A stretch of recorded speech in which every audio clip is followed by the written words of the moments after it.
ज्ञान विज्ञान अर्थ राजनीति कला संस्कृतिको सङ्गम नवज्योति एफएम 88.2 मेगाहर्जमा सुन्दै हुनुहुन्छ कार्यक्रम स्पर्श। अनि यहाँहरूको साथमा छु म सुवर्ण र यहाँहरूसम्म मेरो आवाजलाई पुर्याउन प्रविधिमा हुनुहुन्छ विकास र जगतजी। अब उपन्यास ओइली झरेछ सयपत्रीको क्रमलाई अघि बढाउन चाहन्छु।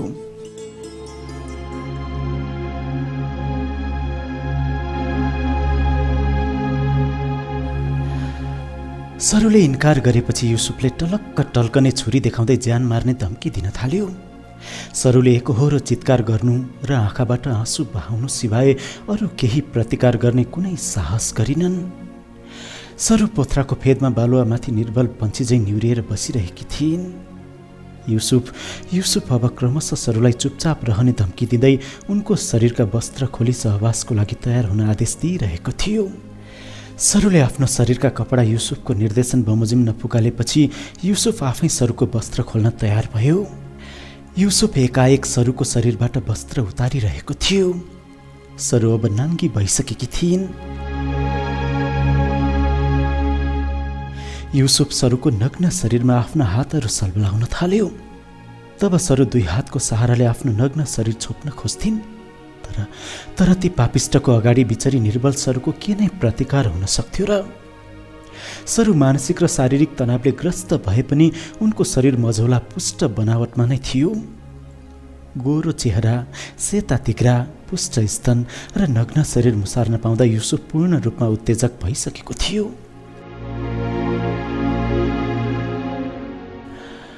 अब के नै बाँकी रह्यो र? युसुफ सरुको शरीरमाथि चढिसकेको थियो। हिंस्रक बाज बनेर बालुवामाथि घुँडा टेकेर सरुको निर्बल शरीरमाथि झम्टिरह्यो। लगातार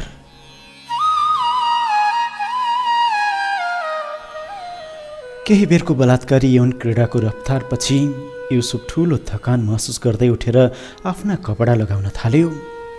सरु बिचरा लत्रिएको उदाङ्गो शरीर आफ्नै हातले छोप्दै आफ्नै कपडाको पोको च्यापेर रोइरहेकी थिइन्। युसुफ आफ्नो उन्माद सकाएर उठेपछि कामुक भई पालो पर्खेर बसिरहेको अर्को पापिष्ट नरुद्दिन फेरि सरुमाथि आफ्नो प्यास मेटाउन तयार भयो। जब नरुद्दिन सरुको छेउमा आएर आफ्नो शरीरको वस्त्र खोल्न थाल्यो तब सरू त्रसित भई झन् रुन थालिन्। उनको शरीर पनि घरिघरि काप्दै थियो। बालुवामाथि लत्रिएको घाइते पन्छी सरू छटपटाइरहेकी थिइन्।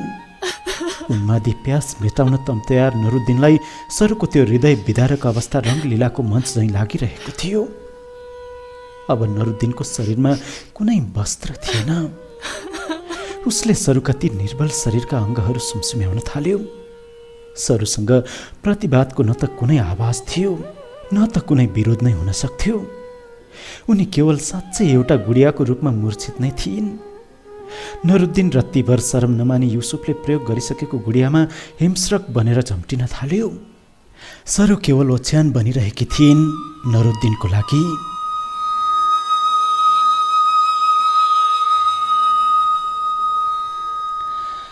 आफ्नो प्यास मेटिएपछि अन्तत दिनभरिको रोपाइँमा थाकेको गोरु झैं कपडा तान्दै युसुफ भएतर्फ लाग्यो नरुद्दिन। अब युसुफ र नरुद्दिन एउटै शिकारमा रमाएर दुवै गाडीभित्र एकै ठाउँमा बसेर काने खुसी गरिरहेका थिए। यता बिचरी सरुको होस समेत गुमिसकेको थियो। शरीरमा कपडा थिएन। हात पाउ अनि शरीरका ठाउँ ठाउँमा बालुवा र धुलो पोतिएको थियो। उनको रूप लाग्थ्यो सडक बीच टोला हिँड्ने पागल आइमाई हो।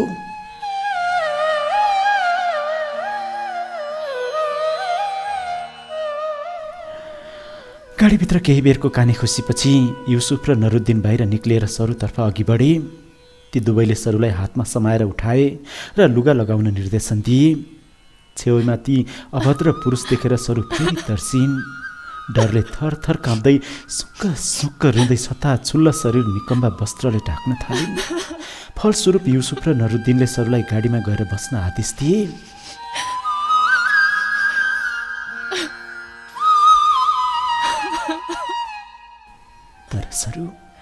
तर सरू पाइला अघि बढाउन सकिरहेकी थिइनन्। अन्तत ती दुवै बाजहरूले सरुलाई उठाएर गाडीभित्र बसाए। नरुद्दिनले चारैतिर आँखा घुमाई निरीक्षण गर्यो। कतै हाम्रो करतुत कसैले त हेरिरहेको छैन। त्यो सुनसान उजाड मरुभूमिमा देखुन् पनि कसले? जहाँ निर्जीव पोथ्रा र निस्तब्ध बालुवा भन्दा कुनै जीवित वस्तु नै थिएनन्। अब नरुद्दिन र युसुफ गाडीभित्र बसिसकेका थिए। नरुद्दिनले गाडी स्टार्ट गरेर अघि बढायो।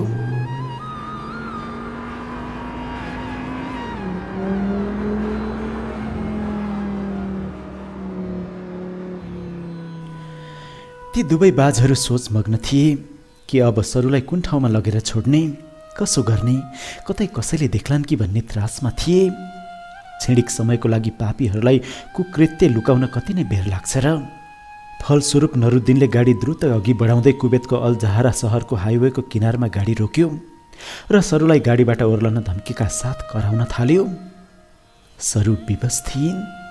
नेपाल पठाइदिन्छु भनी सहयोगको आशा देखाउने नरुद्दिन र युसुफले मरुभूमिको बालुवाको खण्डहरूमा जबरजस्ती करणी गरेर सडकको किनारमा ल्याई फ्याँकिदिन्छन् भन्ने के थाहा बिचरीलाई। नरुद्दिनको ठूलो स्वरको धम्की कानमा ठोकिएपछि सरू सकी नसकी बाहिर निस्किन्। तब नरुद्दिनले एक्कासी गाडीको रफ्तार बढाएर सुइँकुच्चा ठोक्यो।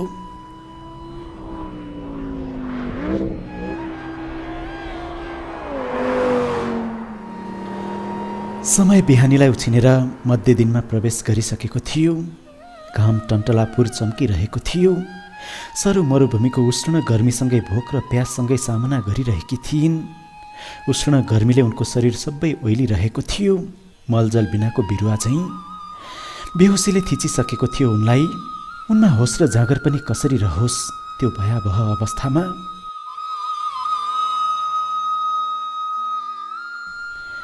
शरीरमा भएको यौन क्रीडा, मन र मस्तिष्कको पीडा अनि पेटको भोक र प्यासको दर्दले सरूको शरीर निकम्मा नै भइरहेको थियो।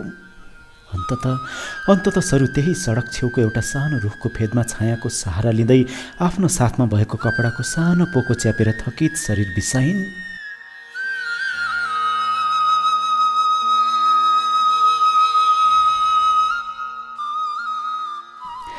उनको आँखाभरि बगेको दर्दनाक आँसु र भयावह तडपाइले अब सायद मर्छु नै होला भन्ने उनमा शङ्का फैलिरहेको थियो। उनमा स्मरण शक्ति पनि विलीन भइसकेको थियो। शरीरभरिको दर्द र पीडाको स्वास्थ्य तान्नुभन्दा अरू कुनै विकल्प थिएन सरूसँग। अचेत र बोजिलो शरीरसँगै सरू त्यो सानो रुखको फेदमा सुक्क सुक्क रुँदै पिल पिल आँखा पार्दै भुसुक्कै निधाइन्।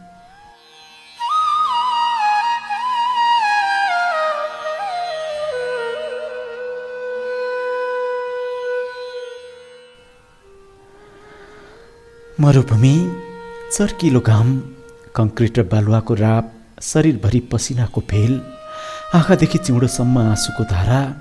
सरू घरिघरि छटपटाउँदै त्यही सानो रुखको फेदमा लडिरहेकी थिइन्। समय मध्य दिनबाट केही ढल्किएको हुँदो हो। उनको नजिक एक अपरिचित मान्छे आएर फेरि उनलाई बोलाउँछ। Hello, who are you? What happen to you? Can I help you? तिमी को हौ? के भयो तिमीलाई? के म सहयोग गर्न सक्छु तिमीलाई? त्यो अपरिचित व्यक्तिले सरूको छेउमा उभिएर भन्यो। सरूको कानमा त्यो अपरिचित व्यक्तिको आवाज ठोकिएकै थिएन। उनी अचेत झैँ लडिरहेकी थिइन्। त्यति सजिलै सुनुन् पनि कसरी? जोखिम क्रीडाको पीडासँगै अचेत बनेकी निर्बल पन्छी सरूले। Hello, answer me please, I like to help you. You are Filipino or Nepali? Come on, I will help you. Hello, मलाई जवाब देऊ, म तिमीलाई सहयोग गर्छु। तिमी फिलिपिनी हौ कि नेपाली? ल, मसँग आऊ, सहयोग गर्छु। सरूले कुनै जवाफ नदिएपछि त्यो अपरिचित व्यक्तिले सरूको मुहारमा चिहाएर हेऱ्यो। तब नाकमा सानो फुली देखेपछि अब उसलाई यो कोही फिलिपिनी नभएर नेपाली नै हो भन्ने लाग्यो र हिन्दी भाषामा सोध्न थाल्यो। हेलो, बोलो न, क्या हुआ तेरे को? मैं मदद करूँगा। तुम किधर से आई? तुम नेपाली हो न? उठो, मैं मदद करूँगा। त्यो अपरिचित व्यक्तिले सरूको वरिपरि घुम्दै फेरि घरि इङ्ग्लिस त घरि हिन्दी भाषामा सोध्यो सरूलाई। जब त्यो व्यक्तिले सोधिरहेको हिन्दी भाषाको प्रश्न सरूको कानमा पस्यो तब सरू केही छटपटाइन् र आँखा खोलिन्। अरे बोलो बहन, क्या है तुम्हारा नाम और क्या है प्रॉब्लम? उठो, बताओ, मैं मदद करूँगा। वास्तवमा त्यो अपरिचित व्यक्ति बङ्गाली नागरिक थियो। उसले घरिघरि सोधेको हिन्दी भाषाका शब्दबाट सरू केही प्रभावित भएकी थिइन्। मेरो नाम सरू, मुझे मद्दत करो, म नेपाल जान चाहन्छु, मुझे बचाओ भाइ। सरूले अलिकति टाउको उठाइन् अनि त्यो बङ्गाली नागरिकतिर हेर्दै हिन्दी र नेपाली भाषाको सम्मिश्रण गरी सहयोग मागिन्। ओ सरू, तुम्हारा नाम बहुत अच्छा है, कोई बात नहीं, आजा मेरे पास, मैं तुमको नेपाल भेजूंगा, मदद करूंगा, तुम्हें मेरी छोटी बहन समझ लूंगा। बङ्गालीले सरूलाई सहयोग गर्ने मिठो भाषाको साथ आफूसँगै आउन अनुरोध गर्यो। बङ्गालीले हिन्दी भाषामा त्यसरी पारिवारिक किसिमका शब्द प्रयोग गरी सहयोग गर्ने आश्वासन सहित बोल्दा सरूको मनमा फैलिरहेको डर थोरै भए पनि शान्त भयो। त्यसरी आफूले प्रष्ट बुझ्ने भाषामा दयालु सहयोगी कसैको आवाज सुन्न पाउँदा उनलाई फेरि केही हदसम्म प्रफुल्लित बनायो र सकि नसकी सरू आफू लत्रिएर बसेको ठाउँबाट उठिन्। वरिपरि आँखा घुमाइन्। तब त्यो अपरिचित बङ्गाली आफ्नो सामु उभिएर सहयोगी शब्द बोलिरहेको थियो। तर त्यो अपरिचित व्यक्ति बङ्गालीसँग अरू अनभिज्ञ थिइन्। नहुन् पनि कसरी? गरिबीको चपेटामा परेर देशमा शिक्षा र रोजगारी पाउन नसकी अनायासै विदेशीको घरमा नोकर्नी भएर रोजगारी खोज्न हिँडेकी सरू नर्कमा चाहिँ तडपिरहेकी थिइन्। जीवन र मरणको दोसाँधमा थिइन्। अन्तत उनी फेरि सहाराको खोजीमा त्यो अपरिचित व्यक्ति बङ्गालीको पछि पछि लागिन्।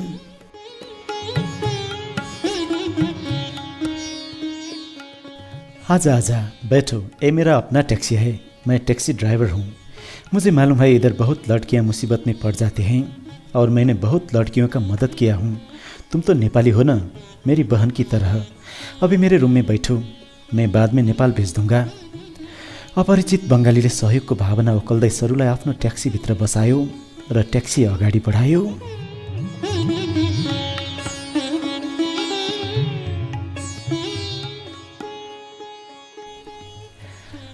अपरिचित, कहिल्यै नटुङ्गिने सडक, अनायासै सहाराको आशमा अपरिचित त्यो बङ्गाली नागरिकको पछि पछि लागिन् सरू।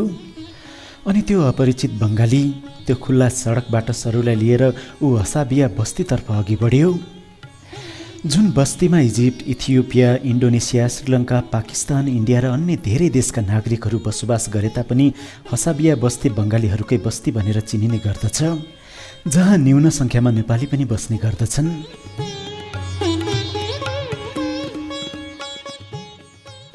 पुत्रो, आ जाओ, हमारा मकान आ गया, चलो रूम पे और खाओ पियो आराम करो। बङ्गाली ड्राइभरले सरूलाई आफ्नो फ्ल्याट नजिकै ल्याइ पुर्याएपछि गाडी रोक्यो र ओर्लिएर सरूलाई माथि आउने इसारा गर्दै भन्यो। सरू मौन छिन्। उनीसँग बराबर बोलिरहने साहस पनि छैन। भोक, प्यास, शारीरिक र मानसिक पीडाले ग्रसित उनमा ऊर्जाका कुनै तत्त्व छैनन्। केवल त्यो बङ्गाली ड्राइभरको आज्ञा मान्नु सिवाय अरू केही थिएन त्यो समय। फ्ल्याटतर्फ बङ्गालीको पछि पछि लागिन् सरू। जब सरू त्यो बङ्गाली ड्राइभरको फ्ल्याटतिर अघि बढिन्, त्यहाँ भर्याङ पुरानो घरको जस्तो थियो। कहीँ भत्किएको त कहीँ भित्ताहरूमा रङरोगनका पाप्राहरू उप्किएको थियो। भर्याङबाट दोस्रो तल्लामा उक्लिएपछि बङ्गाली ड्राइभरले कालो फलामे ढोका खोल्यो। सरू ढोकाबाट भित्र पसेकी मात्र थिइन्। कता कता पुराना लुगाफाटा र मैलो ठाउँको दुर्गन्ध आइरहेको थियो। सायद बङ्गालीको फोहोरीपनसँगै उष्ण गर्मीको बाफले पनि होला। सरूलाई यस्तै लाग्दै थियो कि यो पुरानो बस्ती रहेछ भनेर। तर यो न त पुरानो बस्ती नै थियो, न त सजी सजाउ आधुनिक महलहरूको सहर नै। यो त कुवेत नगरीको एक असभ्य र जोखिमपूर्ण ठाउँ थियो, जहाँ बङ्गलादेश, पाकिस्तान, इन्डिया, श्रीलङ्का, इथियोपिया र मिश्रका तस्करहरू र मानव बेचबिखनका दलालहरूको बस्ती थियो।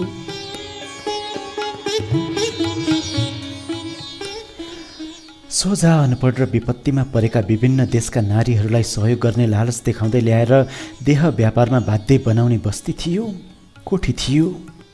नगन्ने नेपाली नारीहरूको बाध्यता र जघन्य घटनापछि आज यहाँ निरीह सरूको आगमन भइरहेको थियो। आदरणीय श्रोता, अब फेरि केही बेर व्यावसायिक विश्राम, त्यसपछि फेरि साहित्यकार बालक गुरुङको उपन्यास ओइली झरेछ सयपत्रीलाई निरन्तरता दिने नै छु। रेडियो सुन्दै गर्नुहोला।